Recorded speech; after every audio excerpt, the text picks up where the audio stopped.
ஹரி ஓம். எல்லாத்துக்கும் நமஸ்காரம். இந்த பகவத்கீதா சீரீஸில் இந்த வீடியோவில் நம்ம 6வது அத்தியாயத்தில் இருக்கிற 21வது ஸ்லோகத்திலிருந்து கற்றுக்கலாம். சுகமாத்யந்திகம் யத்தத் சுகமாத்யந்திகம் யத்தத் புத்திக்ராஹ்யமதீந்திரியம் புத்திக்ராஹ்யமதீந்திரியம் வேதி யத்ர ந சைவாயம்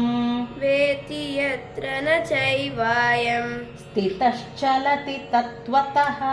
ஸ்திதಶ್ಚಲತಿ தத்வதः ಸುಖಮಾತ್ಯಂತಿಕಂ ಯದ್ದದ್ ಬುದ್ಧಿಗ್ರಾಹ್ಯಮತೀಂದ್ರಿಯಂ ವೇತಿ ಯತ್ರ ನ ಚೈವಾಯಂ ಸ್ಥಿತಶ್ಚಲತಿ ತತ್ವತಃ ಯಂ ಲಬ್ಧ್ವಾ ಚಾಪರಂ ಲಾಭಂ ಯಂ ಲಬ್ಧ್ವಾ ಚಾಪರಂ ಲಾಭಂ ಮನ್ಯತೇನಾಧಿಕಂ ತತಃ ಮನ್ಯತೇನಾಧಿಕಂ ತತಃ ಯಸ್ಮಿನ್ ಸ್ಥಿತೋ ನ ದುಃಖೇನ ಯಸ್ಮಿನ್ ಸ್ಥಿತೋ ನ ದುಃಖೇನ ಗುರುನಾಪಿ ವಿಚಾಲ್ಯತೆ ಗುರುನಾಪಿ ವಿಚಾಲ್ಯತೆ ಯಂ ಲಬ್ಧ್ವಾ ಚಾಪರಂ ಲಾಭಂ ಮನ್ಯತೇನಾಧಿಕಂ ತತಃ ಯಸ್ಮಿನ್ ಸ್ಥಿತೋ ನ ದುಃಖೇನ ಗುರುನಾಪಿ ವಿಚಾಲ್ಯತೆ ತಂ ವಿದ್ಯಾ ದುಃಖ ಸಂಯೋಗ तं विद्या दुःख संयोग ವಿಯೋಗಂ ಯೋಗ ಸಂಹಿತಂ वियोगं योग संहितं ನ ನಿಶ್ಚಯೇನ ಯೋಕ್ತವ್ಯೋ स निश्चयेन योक्तव्यो ಯೋಗೋ ನಿರ್ವಿಣ್ಣ ಚೇತಸಾ योगो निर्विण्णचेतसा तं विद्या दुःख संयोग वियोगं योग संहितं स निश्चयेन योक्तव्यो योगो निर्विण्ण चेतसा संकल्प प्रभवान् कामान् संकल्प प्रभवान् कामान् त्यक्त्वा सर्वान् शेषतः त्यक्त्वा सर्वान् शेषतः मनसैवेन्द्रियग्रामम् मनसैवेन्द्रियग्रामं विनियम्य समन्ततः विनियम्य समन्ततः संकल्प प्रभवान् कामान् त्यक्त्वा सर्वान् शेषतः मनसैवेन्द्रियग्रामं विनियम्य समन्ततः शनैः शनैरुपरमेद् शनैरुपरमेद् बुद्ध्या धृतिगृहीतया बुद्ध्या धृतिगृहीतया आत्मसंस्थं मनः कृत्वा आत्मसंस्थं मनः कृत्वा न किञ्चिदपि चिन्तयेत् न किञ्चिदपि चिन्तयेत् न किञ्चिद् अपि चिन्तयेत् न किञ्चित् अपि चिन्तयेत् शनैः शनैरुपरमेत् बुद्ध्या धृतिगृहीतया आत्मसंस्थं मनः कृत्वा न किञ्चिदपि चिन्तयेत् यतो यतो निश्चरति यतो यतो निश्चरति मनश्चञ्चलमस्थिरम् मनश्चञ्चलमस्थिरं ततस्ततो ततस्ततो नियम्यैतत् नियम्यैतत् आत्मन्येव वशं नयेत् आत्मन्येव वशं नयेत् यतो यतो निश्चरति मनश्चञ्चलमस्थिरं ततस्ततो नियम्यैतत् आत्मन्येव वशं नयेत् प्रशान्तमनसं ह्येनं प्रशान्तमनसं ह्येनं योगिनं सुखमुत्तमम् योगिनं सुखमुत्तमम् उपैति शान्तरजसम् उपैति शान्तरजसं ब्रह्मभूतमकल्मषम् ब्रह्मभूतमकल्मषम् प्रशान्तमनसं ह्येनं योगिनं सुखमुत्तमम् उपैति शान्तरजसं ब्रह्मभूतमकल्मषम् युञ्जन्नेवं सदात्मानं युञ्जन्नेवं सदात्मानं योगी विगतकल्मषः योगी विगतकल्मषः सुखेन ब्रह्मसंस्पर्शम् सुखेन ब्रह्मसंस्पर्शम् अत्यन्तं सुखमश्नुते अत्यन्तं सुखमश्नुते युञ्जन्नेवं सदात्मानं योगी विगतकल्मषः सुखेन ब्रह्मसंस्पर्शम् अत्यन्तं सुखमश्नुते सर्वभूतस्थमात्मानं सर्वभूतस्थमात्मानं सर्वभूतानि चात्मनि सर्वभूतानि चात्मनि ईक्षते योगयुक्तात्मा ईक्षते योगयुक्तात्मा सर्वत्र समदर्शनः सर्वत्र समदर्शनः सर्वभूतस्थमात्मानं सर्वभूतानि चात्मनि ईक्षते योगयुक्तात्मा सर्वत्र समदर्शनः यो मां पश्यति सर्वत्र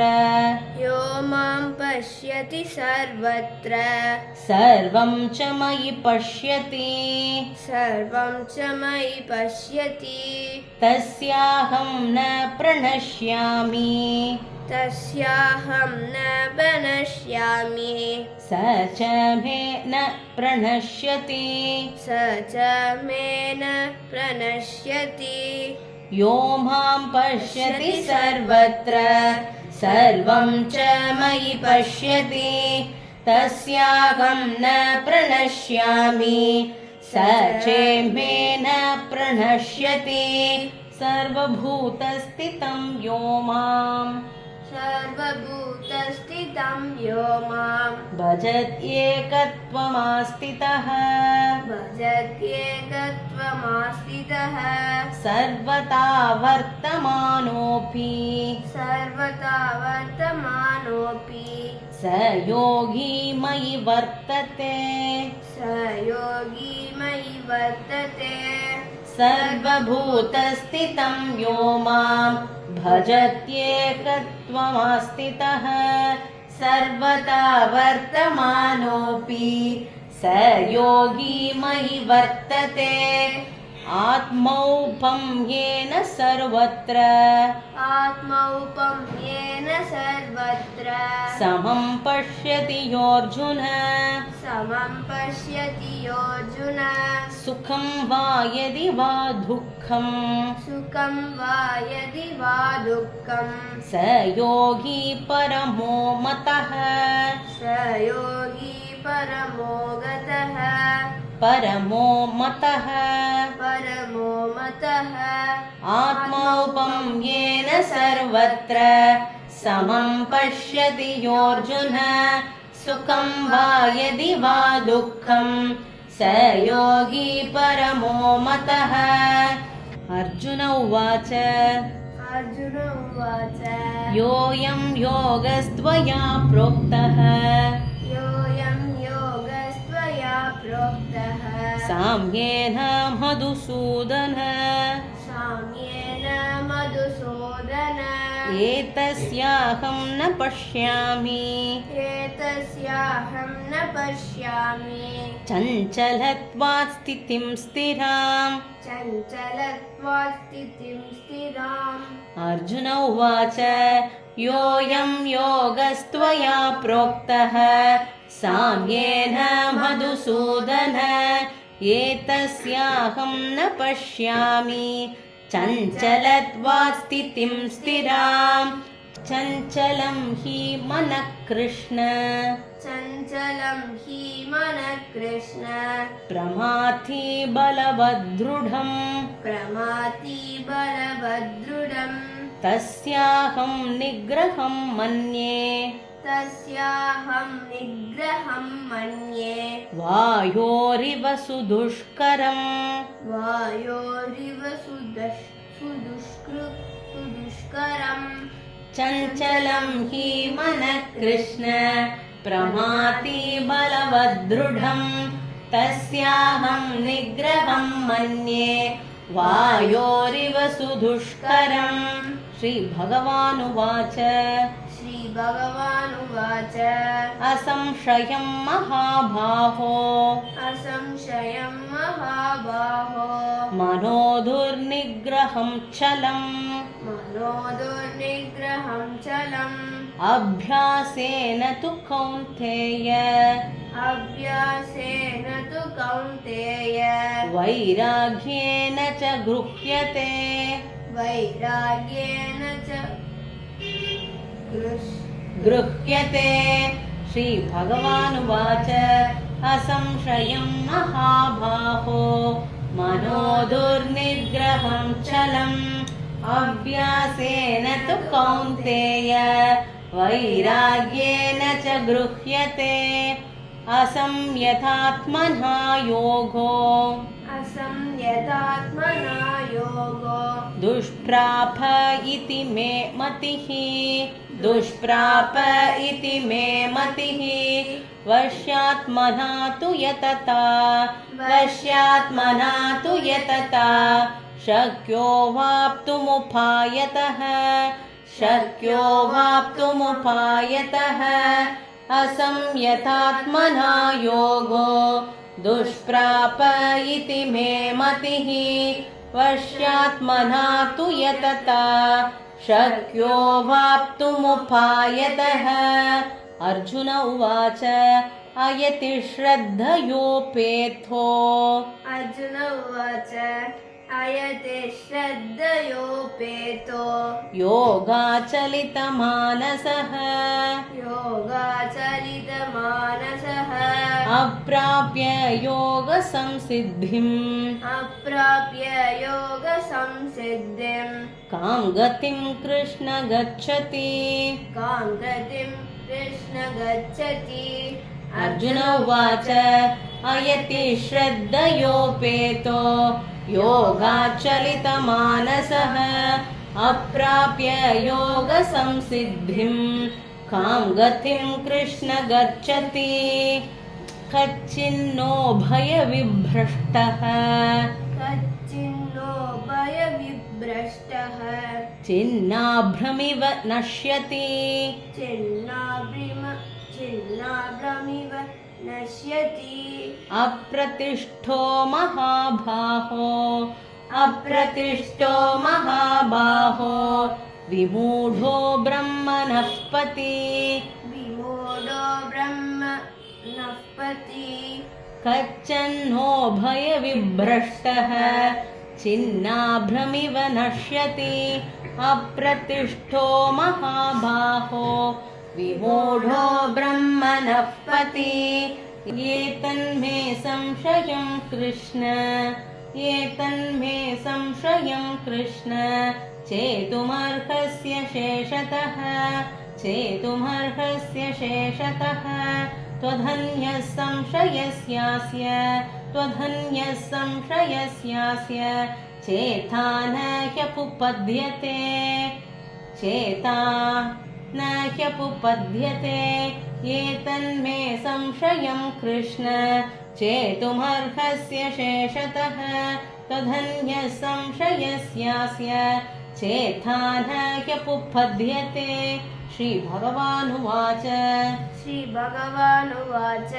पार्थ नैवेह नामुत्र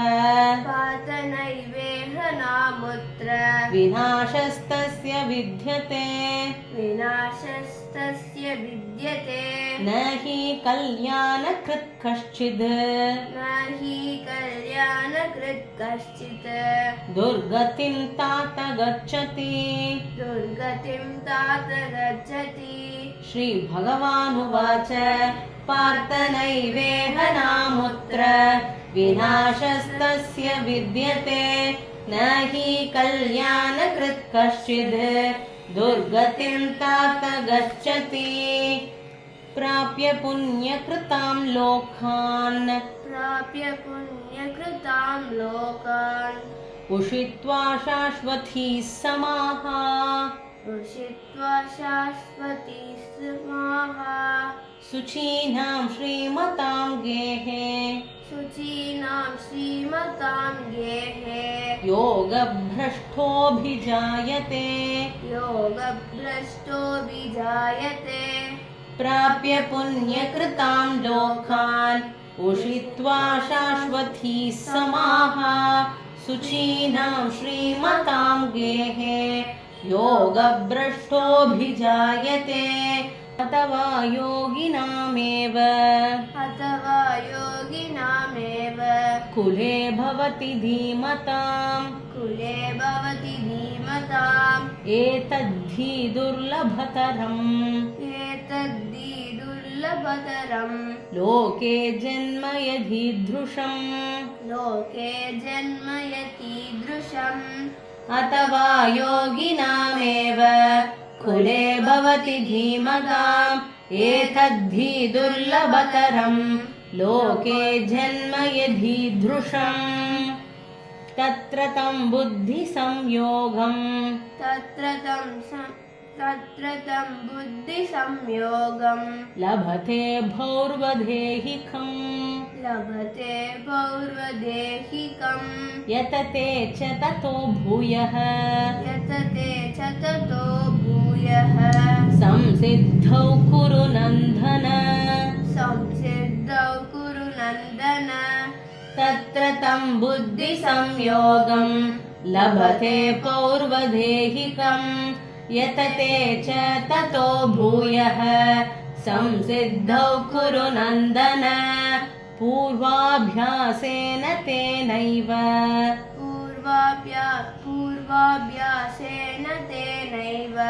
ह्रियते ह्यवशोभिसः ह्रियते ह्यवशोभिसः जिज्ञासुरपि योगस्य जिज्ञासुरपि योगस्य शब्दब्रह्माति वर्तते शब्दब्रह्माति वर्तते पूर्वाभ्यासेन तेनैव ह्रियते ह्यवशोऽपि सः जिज्ञासुरपि योगस्य शब्दब्रह्माति वर्तते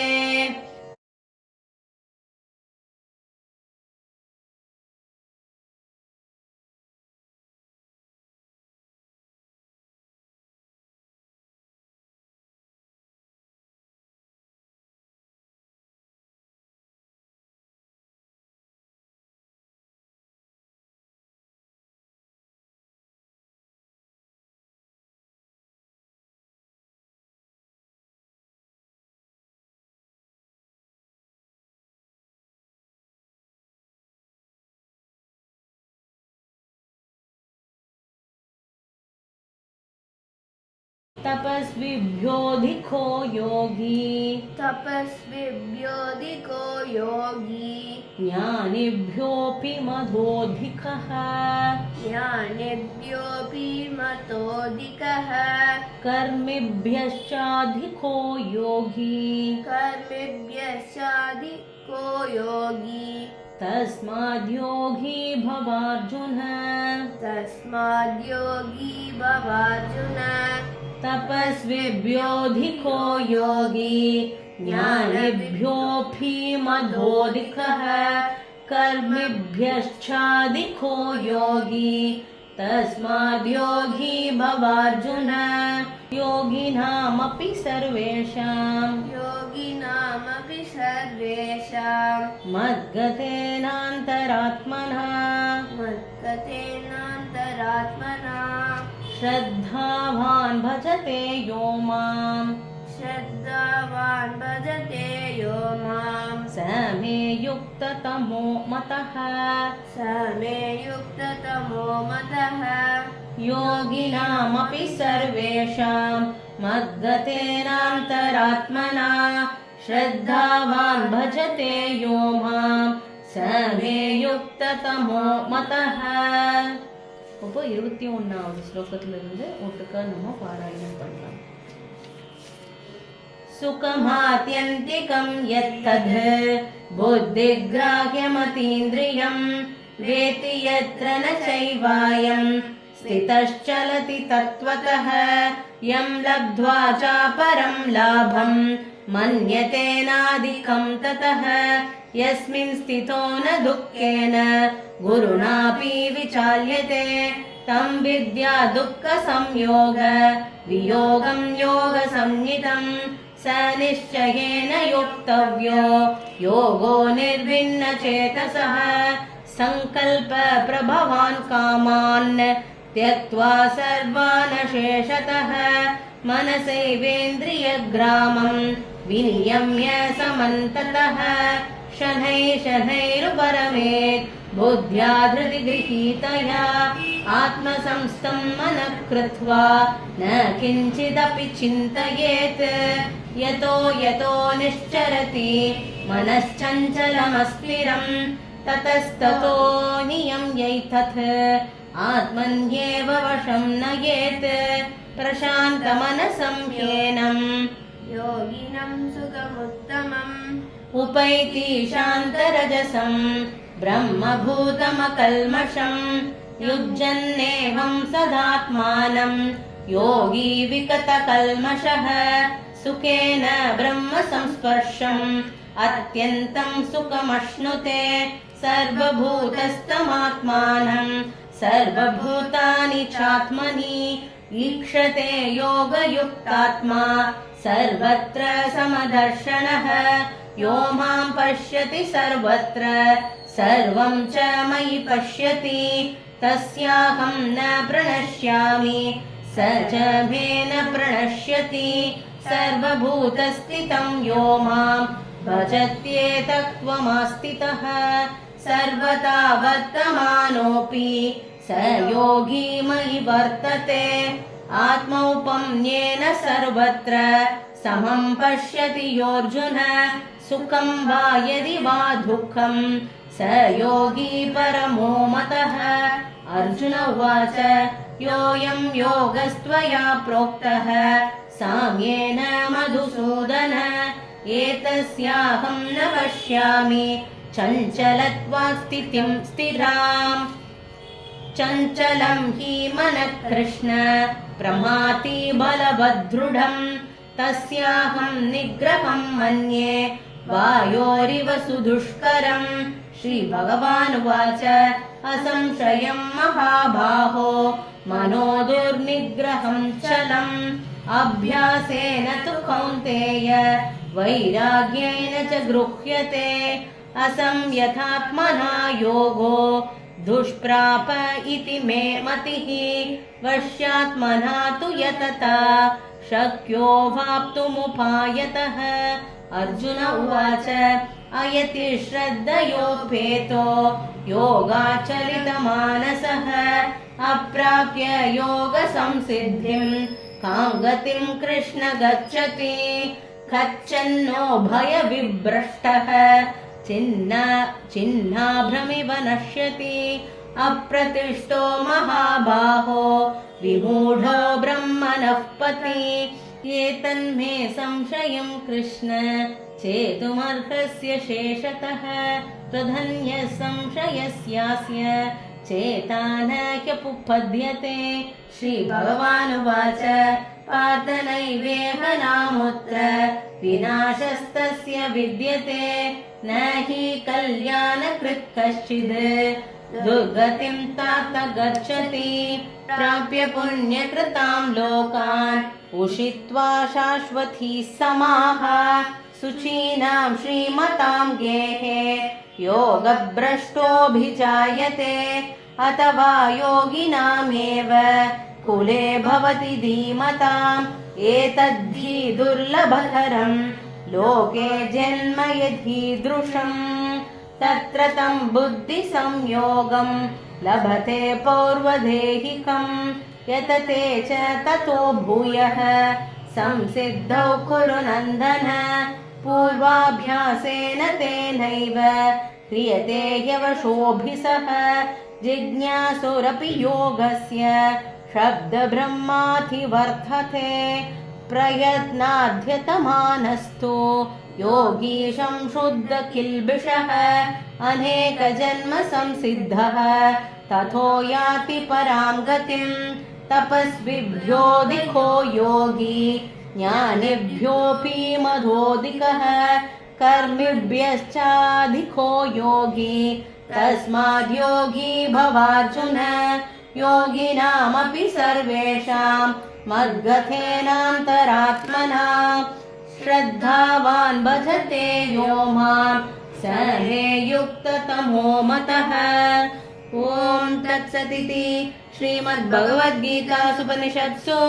ब्रह्मविद्यायां योगशास्त्रे श्रीकृष्णार्जुनसंवादे आत्मसंयमयोगो नाम 6ष्ठोऽध्यायः।